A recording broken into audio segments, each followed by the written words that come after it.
Hai, Assalamualaikum warahmatullahi wabarakatuh. Nama saya Azlina Sofia binti Sakri dan nombor kad matrik saya 3222003971.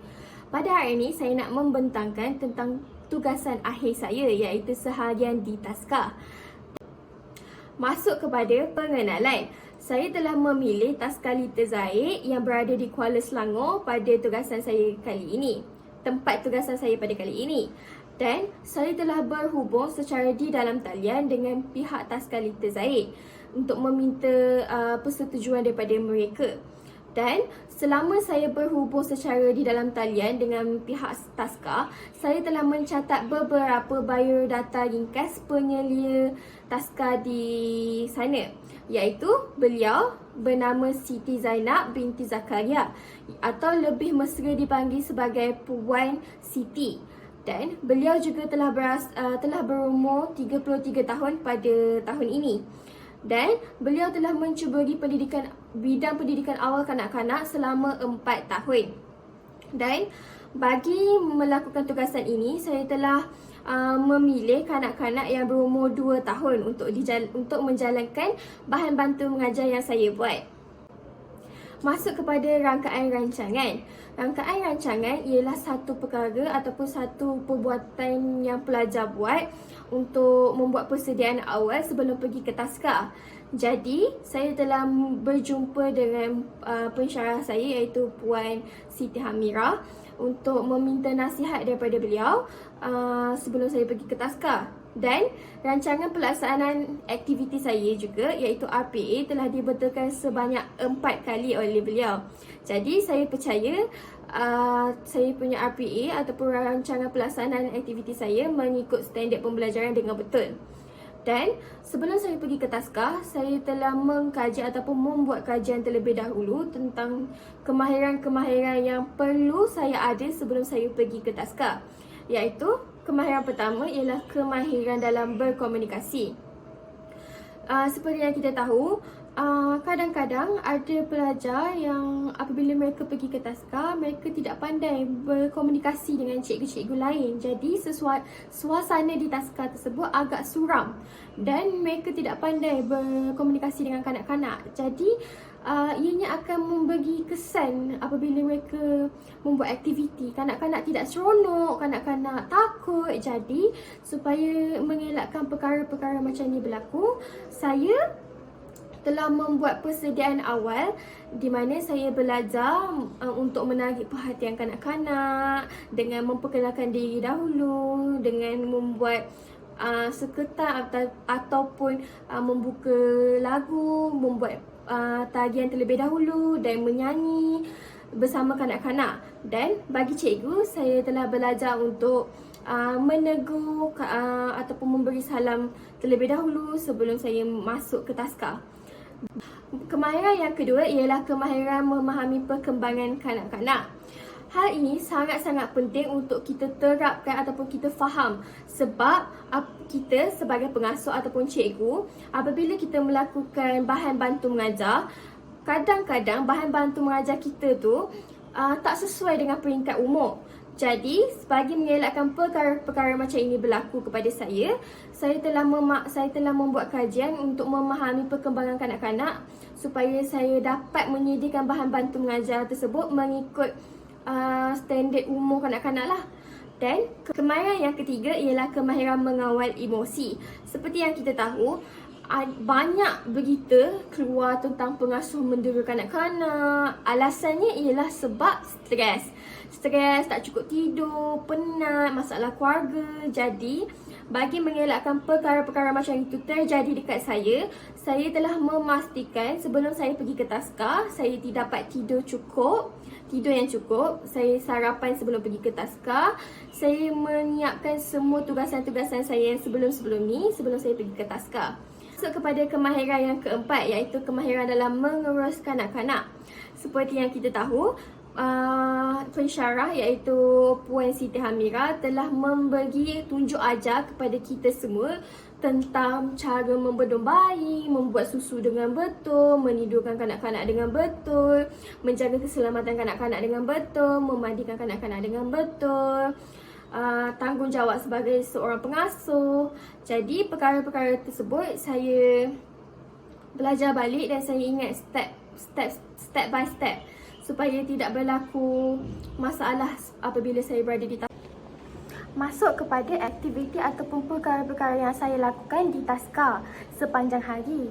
Saya diminta oleh Puan Siti untuk hadir ke Taska dalam pukul 7 macam tu, sebab dalam pukul 7 kami dah mula untuk mengemas Taska sebelum kanak-kanak datang, membuat penyediaan awal. Dan kanak-kanak mula datang dalam pukul 7.30 dan pukul 8. Ada kanak-kanak yang ibu bapa mereka menghantar tidak dalam keadaan tidak mandi. Jadi ada cikgu-cikgu dekat Taska tu yang memandikan. Jadi saya diberi tugas untuk menjaga kanak-kanak yang berumur 2 tahun. Dan dalam pukul 8 tu saya diminta untuk memberi sarapan kepada kanak-kanak. Selepas itu kami membuat sesi main bebas dekat luar Taska. Jadi kami hanya memantau kanak-kanak bermain dekat luar, main bola, main kejar-kejar. Okey, lepas tu dalam pukul 9 macam tu kami suruh kanak-kanak masuk. Dan lepas tu dalam pukul 9.30 macam tu kami diminta untuk membuat sesi pembelajaran. Sesi pembelajaran itu menggunakan bahan bantu mengajar yang saya sediakan lah. Dan lepas itu dalam pukul 10 macam tu kami diminta untuk membuat penyediaan untuk memberi makan kepada kanak-kanak. Dan macam saya hanya ditugaskan untuk bahagikan makanan kepada kanak-kanak je dan memantau yang masak semua cikgu Taska yang lain. Pada hari tu kami menyediakan tom yum. Dan lepas tu dalam pukul 10.30 macam tu, apabila kanak-kanak sedia dah habis makan, saya diminta oleh cikgu-cikgu Taska yang lain untuk memandikan kanak-kanak. Dan selepas kami memandikan kanak-kanak, kami tukar baju semua. Kami perlu dalam pukul 11.30 macam tu, cikgu dekat Taska tersebut dah mula bentangkan katil kecil yang warna biru tu. Dan dalam 11.30 macam tu kanak-kanak dah tidur. Dan saya ditugaskan untuk menjaga kanak-kanak yang berumur 2 tahun, iaitu Luna, Tori dengan Khaira. Dan Tori dan Khaira semua tu diorang balik tengah hari sebab dekat Taska Little Zahid ni, semua yang kanak-kanak dekat Taska tu semuanya anak-anak cikgu dekat sekolah konvensional. Jadi diorang balik awal. Jadi dalam 12.30 dalam pukul 1 macam tu diorang dah start balik. Kami hanya bagi macam tu lah dekat mak ayah diorang macam. Tapi yang jumpa mak ayah diorang semua tu cikgu Taska, bukan saya. Masuk kepada bahan bantu mengajar. Bahan bantu mengajar saya pada kali ini, saya telah memberi nama sebagai padanan ikan berwarna. Dan bahan-bahan yang saya perlu sediakan untuk menghasilkan bahan bantu mengajar ini ialah kertas warna, kertas A3, gum, velcro tape, batang aiskrim, cat air, kotak dan pembalut hadiah serta gunting. Seperti yang kita lihat pada bahan bantu mengajar saya ini, saya telah menggunakan warna-warna yang terang, di mana contohnya seperti merah, hijau, jingga, kuning dan biru. Hal ini bagi menarik perhatian kanak-kanak apabila mereka melihat bahan bantu mengajar saya mempunyai pelbagai jenis warna. Kanak-kanak kan suka tengok warna kan, suka benda-benda yang warna-warni. Jadi ianya juga dapat merangsang pemikiran kanak-kanak. Jadi seperti yang kita tengok, bahan bantu mengajar saya mempunyai sampul surat, di mana sampul surat itu saya khaskan untuk simpan batang aiskrim. Jadi apabila kanak-kanak ingin bermain, mereka boleh terus ambil dan boleh main. Jadi apabila mereka tak nak main pun mereka boleh cabut dan simpan semula. Jadi tak adalah benda-benda tak adalah batang aiskrim hilang ke ataupun patah ke apa ke kan. Kepada lampiran murid bermain bahan bantu mengajar, dekat dalam slide ni saya sertakan 3 orang kanak-kanak yang berumur 2 tahun. Dan kita tengok kepada gambar yang pertama, iaitu Khaira. Khaira ialah seorang kanak-kanak perempuan yang agak pendiam tetapi mempunyai kelebihan di mana Khaira ni cepat tangkap. Setiap soalan yang saya berikan ataupun saya minta kanak-kanak meminta Khaira untuk sebut warna batang aiskrim, dia ikut. Jadi itu kelebihan bagi Khaira. Dan kelemahan bagi Khaira pula ialah Khaira mempunyai tangan ataupun kelemahan bagi Khaira pula yang saya dapat catat ialah Khaira kurang pandai menggunakan tangan yang dia ada. Di mana apabila saya meminta Khaira untuk cocok padankan batang aiskrim tu, dia agak sulit lah dia agak payah lah nak masukkan tu. Saya kena buat banyak kali, saya cakap suruh tekan baru dia okey. Kanak-kanak yang kedua ialah Tori.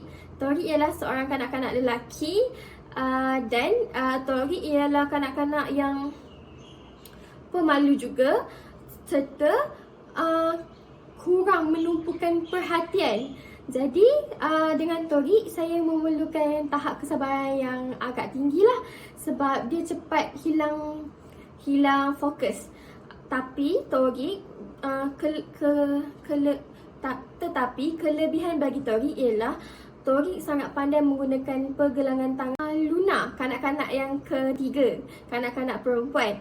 Luna ialah seorang kanak-kanak yang aktif, sangat-sangat aktif dan sangat-sangat gembira apabila melakukan aktiviti bahan bantu mengajar tu lah. Dan kelemahan bagi Luna ialah, apa yang saya perasan, Luna mempunyai tahap kesabaran yang kurang dan Luna tidak pandai berkomunikasi ataupun tidak pandai bertutur lagi.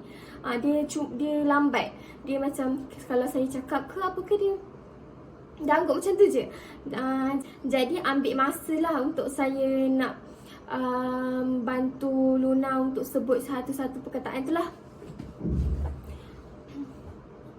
Jadi ianya mengambil masa lah untuk saya berkomunikasi dengan Luna. Jadi dekat gambar yang terakhir ialah saya meminta ke semua kanak-kanak yang berumur 2 tahun untuk bermain bersama-sama untuk padankan padanan pada badan ikan itulah. Masuk kepada aktiviti yang dilakukan di Tazkar Little Zaid seharian oleh saya. Seperti saya, setelah saya membuat aktiviti menggunakan bahan bantu mengajar, saya akan meminta kanak-kanak untuk melakukan aktiviti permainan bebas, di mana kanak-kanak dapat memilih permainan mereka sendiri. Contohnya seperti Tori, dia memilih untuk bermain kereta, dan seperti Luna dan Khaira, dia lebih memilih untuk bermain dengan puzzle. Jadi setiap seorang tu akan tunjuklah dekat saya, cikgu ni, saya layanlah. Dan masuk kepada aktiviti yang kedua ialah aktiviti menyediakan makanan. Sejujurnya saya tidak memasak untuk makanan kanak-kanak dekat Tazkar Little Zaid, sebab ada cikgu yang telah diberi tugasan untuk memasak. Jadi saya tinggal untuk cedok makanan, sudu dan bagi kepada kanak-kanak sahaja. Itu aktiviti memandikan kanak-kanak. Seperti yang kita tahu, kanak-kanak yang umur 2 tahun, mereka dah mula pandai untuk mengurus diri mereka apabila mandi. Jadi saya hanya memantau semasa mereka mandi, dan saya hanya minta kanak-kanak tersebut untuk mengambil sabun setiap badan, dan saya minta kanak-kanak untuk menggosok gigi, serta saya tolong lap badan mereka lah. Dan aktiviti yang keempat ialah aktiviti membuat susu untuk kanak-kanak. Aktiviti membuat susu untuk kanak-kanak ni seperti biasalah, kita isi air panas dulu, air suam dulu dan air biasa, dan pastikan suhu susu tersebut tidak terlalu panas dan sesuai untuk diminum oleh kanak-kanak.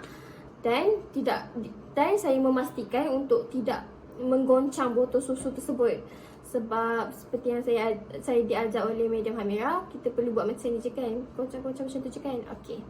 Jadi untuk aktiviti yang terakhir ialah aktiviti menidurkan kanak-kanak. Seperti di Tazkar Little Zaid, mereka menggunakan kata kecil, iaitu kata yang rendah tu lah. Jadi saya tinggal susun je. Ini ialah lampiran aktiviti yang dilakukan di Tazkar Little Zaid oleh saya lah. Di mana dekat gambar pertama kita boleh lihat kanak-kanak bermain aktiviti bebas, dan yang kedua saya memantau kanak-kanak semasa mereka makan. Yang ketiga saya tolong mandikan kanak-kanak, dan yang keempat saya membuat susu, dan yang kelima semasa kanak-kanak tersebut tidur. Masuk kepada refleksi. Selama saya berada di Tazkar Little Zaid, saya mendapati saya mempunyai beberapa kelebihan, di mana salah satunya ialah kelebihan dalam berkomunikasi. Saya percaya bahawa semasa saya melakukan aktiviti di Tazkar, saya dapat membuat hubungan baik dengan, ataupun membuat interaksi baik dengan cikgu-cikgu yang ada dekat Tazkar sana. Dan cikgu dekat Tazkar Little Zaid juga banyak membantu saya untuk membuat tugasan saya lah, macam dari segi memandikan, menyusukan, membuat susu dan menidurkan kanak-kanak. Dan masuk kepada kelebihan yang kedua ialah kelebihan pada bahan bantu mengajar padanan ikan berwarna saya. Saya mendapati BBM saya mempunyai daya tarikan yang kuat untuk menarik perhatian kanak-kanak untuk melakukan bahan bantu mengajar saya lah.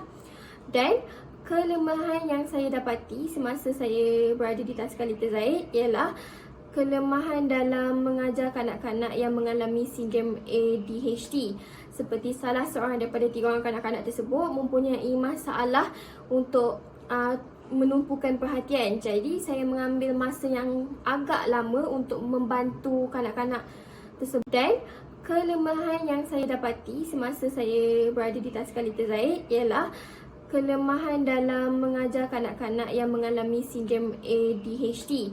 Seperti salah seorang daripada 3 orang kanak-kanak tersebut mempunyai masalah untuk menumpukan perhatian. Jadi saya mengambil masa yang agak lama untuk membantu kanak-kanak tersebut fahamlah. Bahan yang kedua ialah kelemahan dalam menguruskan bilik asuhan lah, ataupun bilik darjah.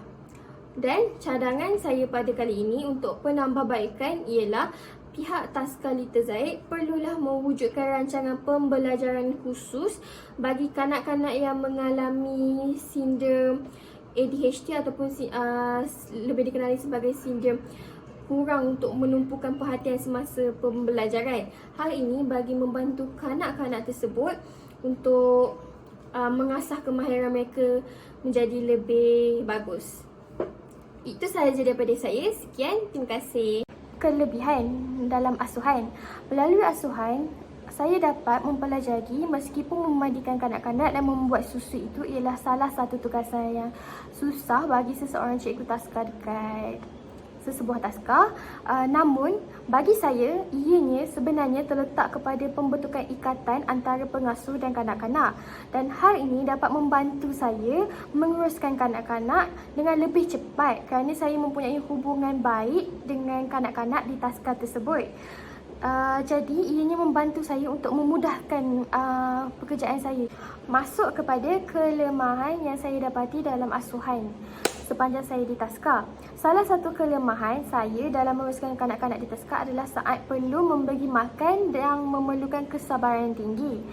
Kemungkinan saya tidak mempunyai pengalaman dalam menguruskan kanak-kanak yang ramai. Jadi saat saya perlu menguruskan kanak-kanak untuk memberi makan, mencedok makanan, meminta kanak-kanak duduk dalam bulatan, ianya agak susah sebab ada kanak-kanak yang tidak tumpukan perhatian, ada kanak-kanak yang membuat hal mereka sendiri. Jadi saya memerlukan masa untuk kumpulkan diorang dekat dalam satu bulatan dan mengambil masa yang sangat-sangat lama untuk saya sediakan makanan tu lah.